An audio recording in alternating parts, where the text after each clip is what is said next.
வணக்கம். சுப்பிரமணியம் யோகாமணி சேனலுக்கு உங்களை அன்புடன் வரவேற்கிறேன்.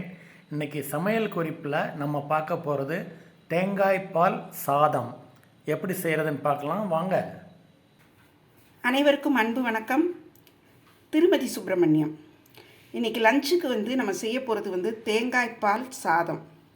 அதுக்கு பாஸ்மதி ரைஸ் 1 கப் எடுத்து நல்லா 3 தடவை களைஞ்சிட்டு ஒரு 20 மினிட்ஸ்க்கு மேலே அதை ஊற வச்சுருக்கிறேன்.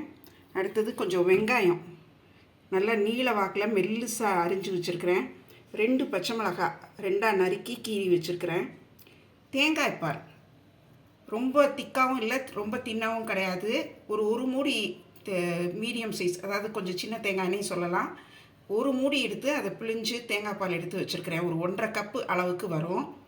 இது தவிர கொஞ்சம் புதினா, கருவேப்பிலை, கொஞ்சமாக கொத்தமல்லி, முந்திரி பருப்பு, தாளிதத்துக்கு ஹோல் ஸ்பைசஸ், பிரிஞ்சி இலை, ஒரு ஏலக்காய், கொஞ்சம் ஏலக்காய் பொடி, கொஞ்சமாக கல்பாசி, சுருள் பட்டை, ஒரு 3/4 ஸ்பூன் சீரகம், கிராம்பு ஒரு 4-5 எடுத்து வச்சுருக்கிறேன். அடுப்பில் குக்கர் வச்சு எண்ணெய் ஊற்றிட்டேன். எண்ணெய் காஞ்சதும் தாளிக்க ஆரம்பிச்சிடலாம். குக்கரில் வச்சுருக்கிறேன், எண்ணெய் ஊற்றிருக்கிறேன். குக்கர்லேயே தான் செய்ய போகிறோம். இந்த ஹோல் ஸ்பைசஸ் எல்லாத்தையும் அந்த எண்ணெயில் போடுறேன். அது கொஞ்சம் பொரியட்டும். பொரிஞ்சதும் முந்திரி பருப்பு போட்டுடலாம். முந்திரி பருப்பு ஆப்ஷனல். அப்புறம் வெங்காயம், பச்சை மிளகாய்.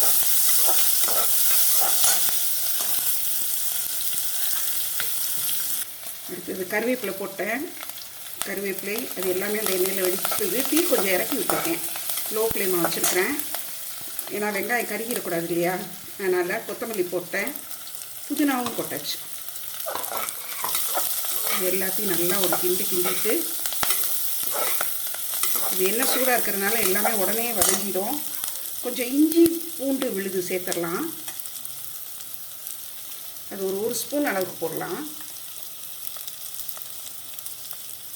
இதில் வேறு ஃப்ளேவருங்கிறது பார்த்திங்கன்னா தேங்காய் பாலோட இது ஃப்ளேவரும் அந்த டேஸ்ட்டும் தான் நல்லா டாமினேட்டிங்காக இருக்கும். நிறைய பேர் இதில் தக்காளி, வெஜிடபிள்ஸ்லாம் சேர்க்குறாங்க. நான் அது சேர்க்குறது இல்லை. இப்போ இந்த எடுத்து வச்சுருக்கிற இந்த தேங்காய் பாலை ஊற்றிடலாம்.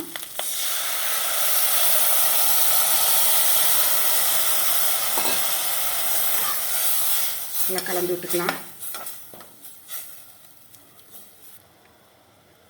இந்த தேங்காய் பால் அதோடு சேர்ந்துருச்சு இல்லையா, லேசாக கொதி வந்துட்டுருக்கு. அதில் இந்த அரிசியை சேர்த்துடலாம். தண்ணி விறுத்துட்டு தண்ணியை வடிச்சிட்டு இந்த 1 கப் அரிசி ஊற வச்சுருந்த பாஸ்மதி ரைஸ் போடலாம். வேறு ரைஸும் சேர்க்கலாம். வீட்டில் பச்சரிசி அல்லது வேறு அரிசி இருக்குதுன்னா அதுவும் சேர்க்கலாம். இருந்தாலும் பாஸ்மதி ரைஸ்க்குன்னு உண்டான ஒரு டேஸ்ட் இருக்கும் இல்லையா, பாஸ்மதி ரைஸ் கொஞ்சம் நல்லாயிருக்கும். கிண்டி விட்டு பார்க்கலாம் தண்ணி போதுமான்ட்டு. நேரமாக போதும். இது அப்படியே குக்கரை மூடி வச்சு ஒரு சவுண்டு வர விடலாம். உப்பு இப்போவே சேர்த்துடலாம், பரவாயில்ல. ஒரு 1/2 டீஸ்பூன் உப்பு தான் சேர்க்குறேன். இதில் கொஞ்சம் வெண்ணெய் சேர்க்குறேன். எனக்கு அந்த டேஸ்ட் பிடிக்குங்கிறதுனால வெண்ணெயும் ஆப்ஷனல் தான். இப்போ குக்கர் மூடி வச்சிடலாம். குக்கர் மூடி வெயிட் போட்டேன். ஒரு 2 சவுண்டு வந்தால் போதும். ப்ரெஷர் எல்லாம் போயிடுச்சு. திறந்து பார்க்கலாம். நல்லாவே வெந்திருக்கு. உதிரியாக இருக்குது பாருங்கள். சாதம்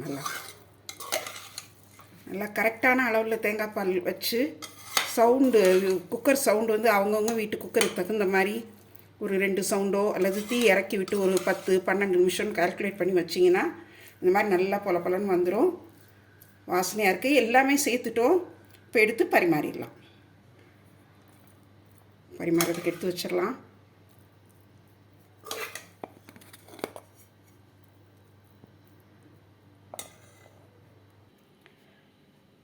லஞ்சுக்கு சுவையான தேங்காய் பால் சாதம் தயாராகிடுச்சு.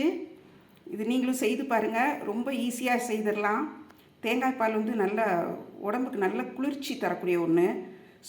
டேஸ்ட்டும் ரொம்ப நல்லாயிருக்கும். நிறைய இன்க்ரீடியன்ட் சேர்க்க வேணாம். செய்து பாருங்கள். குக்கர்லேயே செய்திடலாம்.